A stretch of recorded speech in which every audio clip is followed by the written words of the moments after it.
Hello everyone, my name is Faith Borkowski and I am here to get you started with two programs, the Hornet and the Word Wasp. I really believe in these programs. They are do-it-yourself programs. There are coaching pages included in both books, but sometimes people feel a little intimidated to get started. So I decided to do a getting started video to help parents, tutors, teachers, anyone who would like to help a child learn to read. And it's not that difficult to get started with this book, but it can be a little intimidating. So I want to just walk you through some of the beginning steps so that you could feel confident. So I'm going to use the Hornet manual right now. It is the easier book out of the two. It's not a complete program in decoding and spelling. It stops at a certain point. The Word Wasp is complete, but it's a little bit harder. So the recommended age for this program, I think, would be at least age 8, but ideally probably 9 and up. It also depends on how much knowledge your child already has. So there is a suitability assessment on the Word Wasp website. That's wordwasp.com. And if you are an American, you will want to make sure that you are looking for the American version. That is clearly listed on the website, so make sure that you are ordering the right manual. And this program will take you through the whole alphabetic code. And it's really what children would need if they are having word reading and spelling difficulties. This is not, a program that would be used for comprehension issues, although comprehension problems will manifest if decoding problems are not addressed. So I'm going to start off with the Hornet, which is the one that's recommended for a younger child or for a child that has very poor knowledge about how words work. Often this is a starting point, even for older kids. So I'm going to take you through the book and get you started little bit at a time. I marked some pages. So we'll start with just basic instructions. So the nice part about this book is that everything is right here for you. You don't have to cut up any paper. You don't have to have anything prepared before you get started. All you really need to have is a table to work at. You should be sitting at an angle where you will be able to see everything that the child is doing. I'm left-handed, so I know that if somebody wants to watch me, they need to sit on the other side because I would be blocking their view if I'm writing. Most kids are right-handed, so you would want to be on the other side. So it's important for you to have a view of what's going on. It's also important for you to be able to see the child's mouth moving and for the child to see your mouth, because a lot of this is about pronunciation. And children who struggle have problems with what's called phonemic awareness. And that's the ability to take a word and hear those separated individual sounds. So having a nice view of what the mouth is doing is really important. So you want your child to be able to see you clearly, and you want to be able to see what the child is saying. So that's really important to have a good view. If you have to sit opposite the child, that's fine too. But Either way, you want to be close enough so that you could see everything clearly. Your child will need some type of notebook or paper and pencil to write with. I also recommend a dry erase board and a marker nearby for both you and the student, because I want to make it clear that as you go through the book, you are going to notice that the student does not know certain things. As this information comes up, these are those teachable moments where you're going to want to start the next session pre-teaching some of those things that you feel could be coming up and problems that have come up before on lessons they've already had. So you want to have a dry erase board by you and a marker, and you should have a notebook and pencil nearby, and you're going to want to keep that available because that is a record of their spelling.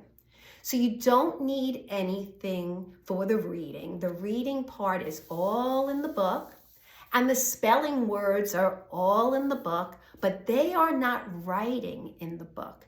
They are going to be writing on paper, and you're going to keep track of whatever they do. And we'll talk about that as we get to marking which words they get correct and which words they get incorrect.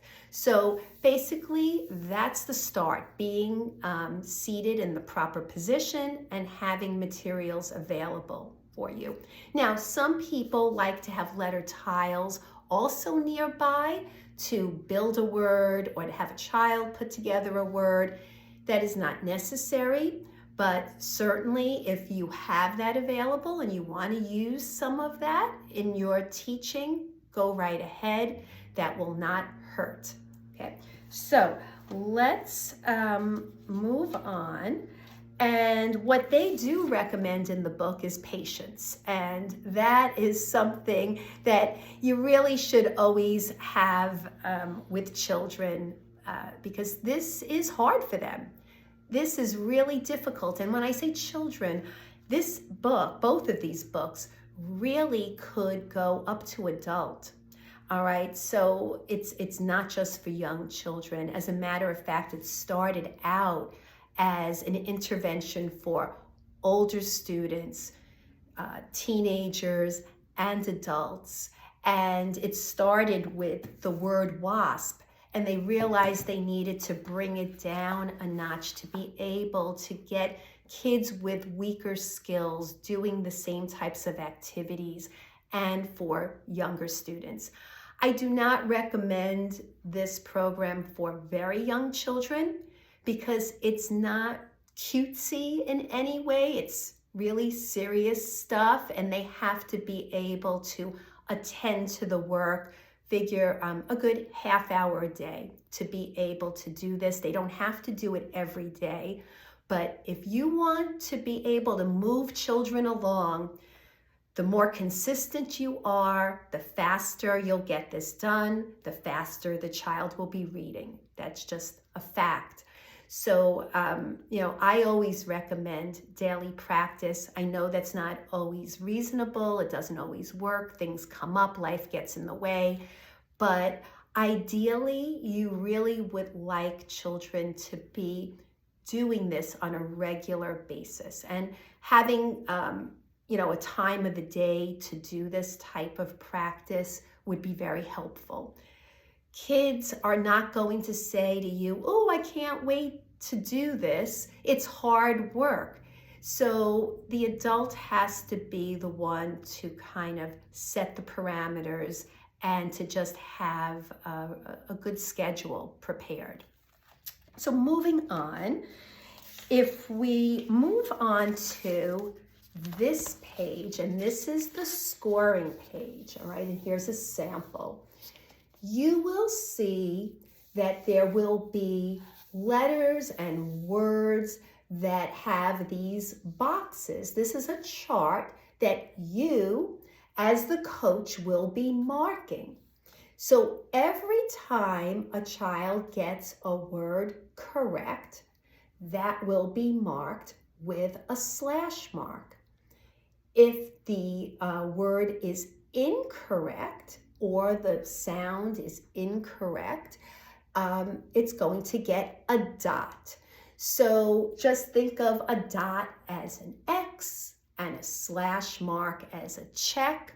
So, in the UK, they would call those ticks. We call them checks. The point is you're keeping track of what's going on. Now, this is the part of the program that I absolutely love because so many times parents don't really know what their kids are doing, and they don't know what they know, and they don't know what they don't know. This makes it very clear what children are able to do and where the trouble spots are.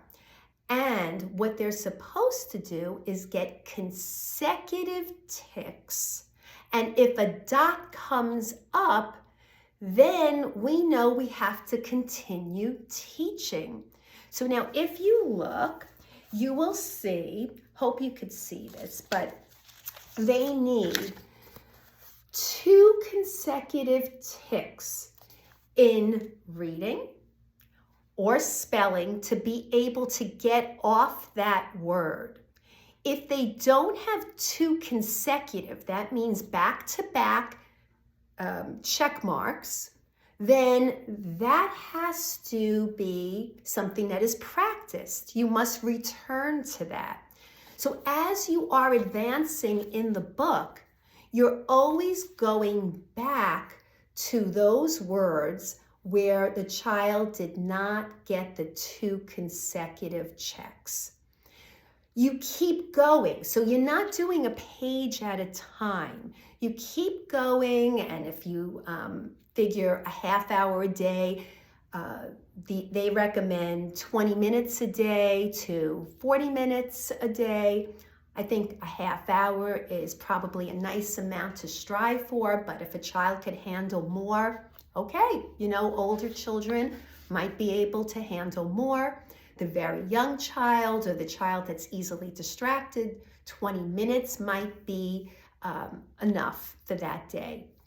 The point is you're always moving ahead in the program, but you're returning to the other lessons until you see every column has 2 consecutive check marks, right? Any dots will tell you that I have to go back. Now, some people feel more comfortable with 3 consecutive ticks. It's not really necessary because this program has both reading and spelling built into it. So they are getting lots of practice on a concept in both directions, reading and spelling. However, if you feel that perhaps you're not quite sure, it doesn't hurt to do a little bit more practice. But again, you want to get through the book. You want to be able to keep moving, and the child should feel some momentum as well. So this to me is a real strength of the program.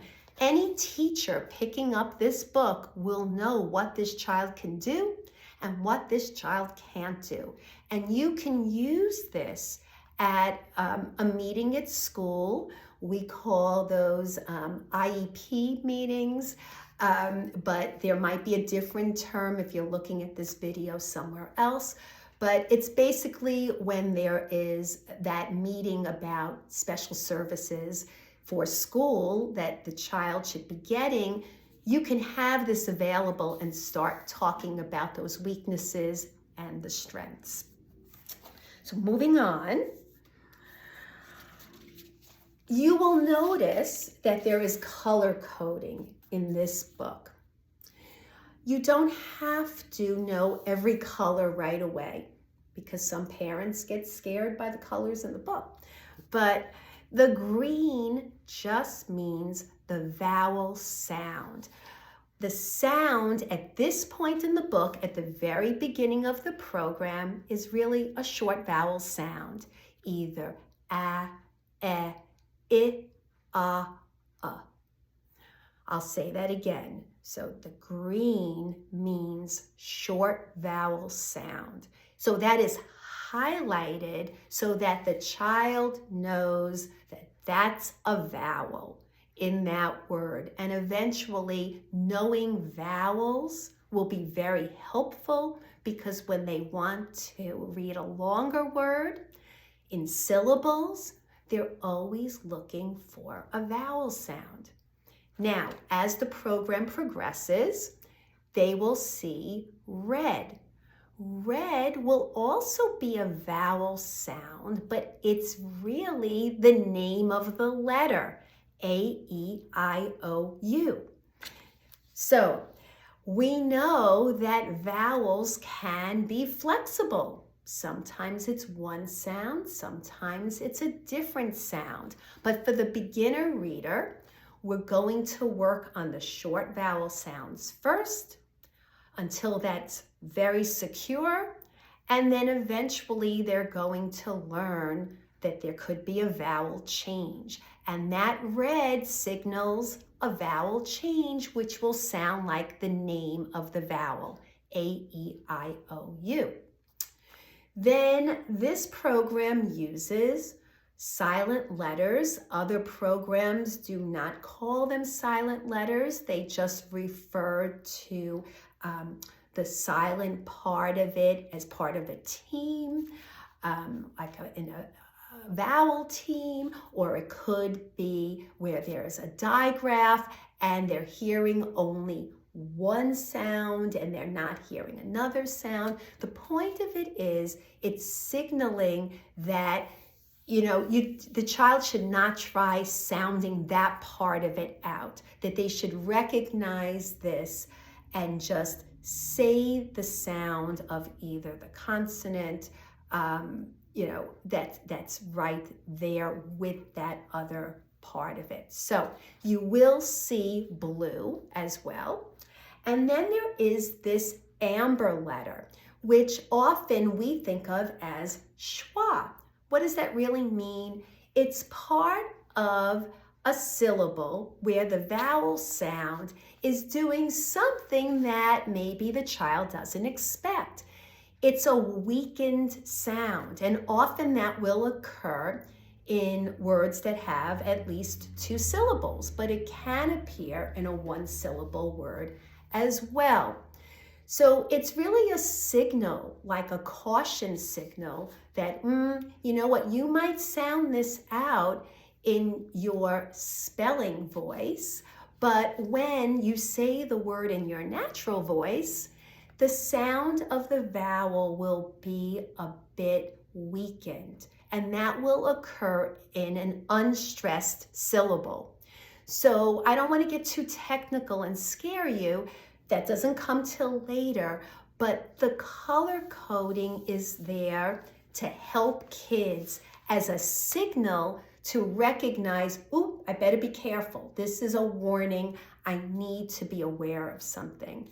That's all. So again, you don't have to know all the colors right off the bat. The most important one at the beginning is knowing green, go with the short vowel sound, and then eventually stop, say the vowel name. The rest will come as you progress in the program. Okay, so moving on. Then we are going to make sure that kids will know all the basic sounds of the code. And again, the code is flexible. It will change as they progress. But remember, we start from simple to complex. So they need to know their basic sounds, consonant sounds, vowel sounds, what to start with. And we want to make sure that the kids are clipping those sounds. And I'll demonstrate what I mean by clipping. We want really clear sounds, and you want to model clear sounds. So I will model it for you. So when we start, it's going to be A, like in apple, B, like in bag, K, like in cat, D, like in dog, E, like in elephant, like in fog. G, like in gum. H, like in hat. I, like in itch. J, like in jam. K, like in kiss. L, like in lemon. Now remember, it's not O, right? It is lemon. Ooh. Okay. Next one, M, like in mud. N, like in nail. Ah, like in octopus. P, like in pet. Now this is really two phonemes, two sounds that are often seen together. Some programs will separate this, others will keep it together. In this program, they are kept together and the sound is coo, coo. So it is like k and oo together, coo, like in queen. Okay, next one, like in rat. So it's not look at my mouth. It is not it is like in rat, like in rat. Next one, S, like in sock. T, like in top. Like in up. V, like in vet. W, like in wasp. Y, like in yes. Z, like in zebra. Ch, like in chip. And that's a digraph, all right? That's two letters coming together and it represents one sound. Okay. Sh, like in ship. V, like in then. And then we have that same spelling, but listen to the difference. This is thin, like in thin. And we have k, like in lock. At the end of the word, we have this digraph, often after one vowel letter, and it represents the k sound. So we have three different ways to represent the k at the beginning, all right? And now there will be changes that come along the way. For instance, the letter S that represents the S sound could also represent the Z sound, like in is and was and rose, all right? But we always go from simple to complex. Moving on. So now, one thing you're going to notice is there will be a coaching page on the left-hand side for every lesson. Read this in advance. Don't wait and start reading it in front of the student because that sucks up time. You want to be prepared. So I would always recommend reading a few pages ahead. Always know what's coming, anticipate what problems might arise, and go over anything that was a problem area, okay? You will see that one of the features of this program is focusing on vowel discrimination. So why is that so important? Many students who struggle will confuse the sounds I and E.